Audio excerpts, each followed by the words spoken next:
NATO will expand in the coming years. The Western Balkans, Georgia, Moldova and Ukraine could become members of the organization, Alliance Deputy Secretary General Mircea Joana believes.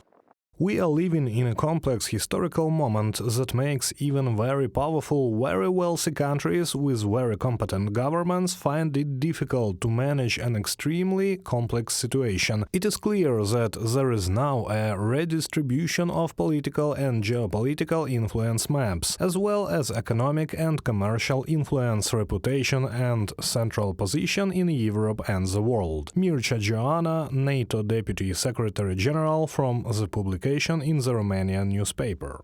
NATO's eastern flank countries, Romania, Lithuania, Latvia and Estonia, regularly become the target of hybrid provocations by the Russian Federation. The US permanent representative to NATO is convinced that the alliance will defend its interest and territory against Moscow's aggression. How much Russia has lost through this unprovoked war of aggression inside Ukraine. They've lost hundreds of thousands of their own troops, and they've lost a tremendous amount of equipment and valuable capabilities, high-end capabilities.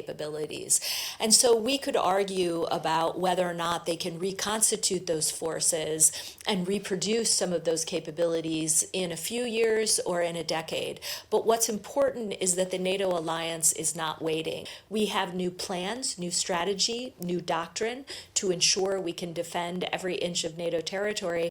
Russia threatens not only Ukraine but also the states of the alliance, the Czech foreign minister has said. He believes that if West stops helping Kyiv, the European Union and NATO may be under attack. This is why Ukraine should receive all the necessary support in its goal to become a member of the EU and the alliance.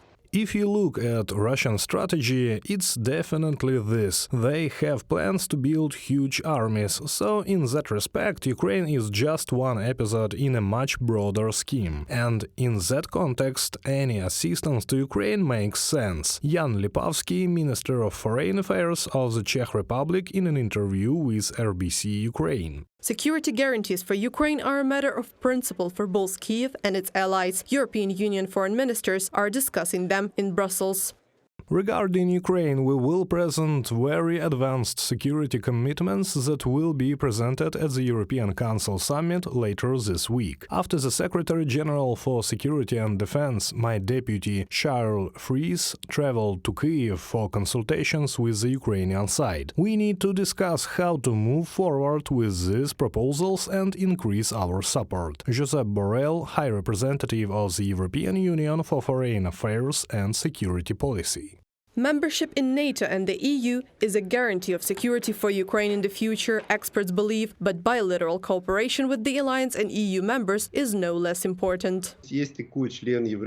There is such a member of the EU as France. It owns nuclear weapons. Moreover, it has nuclear trade. It has nuclear submarines, also both land-based and air-based missiles. And having certain guarantees from a nuclear country, even with a capability that is smaller than Russia's, it would significantly increase Ukraine's security. Earlier at the NATO summit in Vilnius, the G7 countries agreed a framework document on security guarantees for Ukraine. Later, consultations were held with Netherlands, France, Italy and Germany, and in December 2023, Ukraine started consultations with the EU on collective security guarantees. Reported by Anastasia Tarnavska, Nikita Skoblikov, UATV News.